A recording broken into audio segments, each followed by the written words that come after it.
So children, elements of weather and climate. What are they? There are 9 elements of weather and climate. What are they? Temperature first of all, atmospheric pressure and wind, humidity, absolute humidity, precipitation, rainfall, snowfall, clouds and wind. So these are the 9 elements of weather and climate. Alright, one by one we'll come to know about each of them.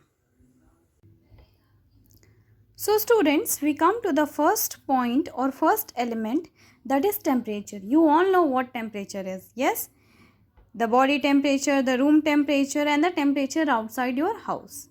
Yes, temperature is the degree of hotness of the atmosphere at a place at a given point of time. The main source of this heat is sunshine. We all know that the temperature of the earth, who regulates it? The sun.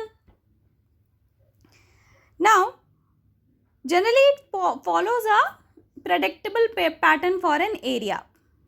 Like, if you are living in a tropical area, like we Indians, Africans, most of the part of Asia, we all lie in the torrid zone of the earth. So, it will follow a similar kind of pattern of temperature. But the physiographic pattern of an area can affect a lot. Means, suppose an area is surrounded by the mountains from all the sides. So, it is much possible that that area can be or an area is at a higher altitude. So, that area can receive less amount of heat and can remain cooler for a longer period of time, like hill stations. Now, so this is interference of the physiography can bring about a lot of change in the amount of heat received by an area. So, this was temperature. Next important element is atmospheric pressure and wind. So, what is the definition of atmospheric pressure? The force exerts by a vertical column of air on a unit area of any surface is called air pressure. Thus, air exerts pressure on the earth's surface through its weight, which is called atmospheric pressure. So children, we understand that in a vertical way, the amount of pressure exerted by an area is called the atmospheric pressure. Okay, it can vary from place to place and time to time. Approximately, it is said that 1 square centimeter of air has 1 kilogram of weight. We know that warm air is lighter than cool air. Why? Because you fill a balloon with warm air, it will go up, isn't it? So lighter things goes up easily. So we come to know that warm air is lighter than cool air. So whenever children we come to this diagram for a better understanding. Now, wherever the area will be colder, the high pressure will run towards the low pressure area, and it's actually vice versa.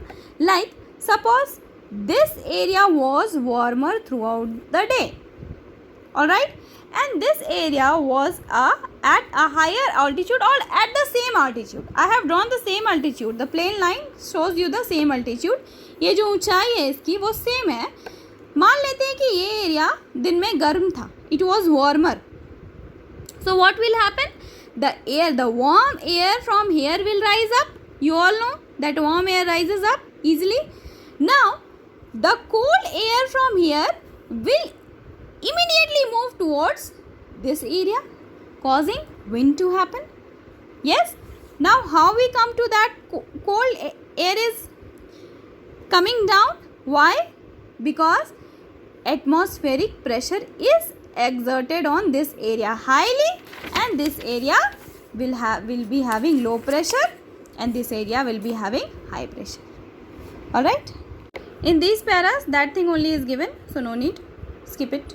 Next comes humidity, children.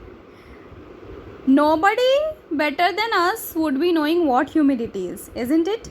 Especially when you go to Kolkata or a place like Mumbai, you must have noticed that the temperature is not much. It will be 33, 34 degrees centigrade. But you will feel much more hotter and your body will stink with sweat. Isn't it? Why? Because of the humidity. In fact, we also live in a humid area. That is why it is very easy to get the idli or dosa batter fermented easily, to get the curd set up easily.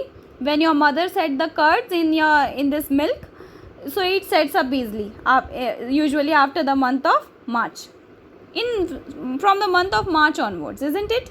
So that shows you that you live in a humid area. Now, what is humidity? You need to know it.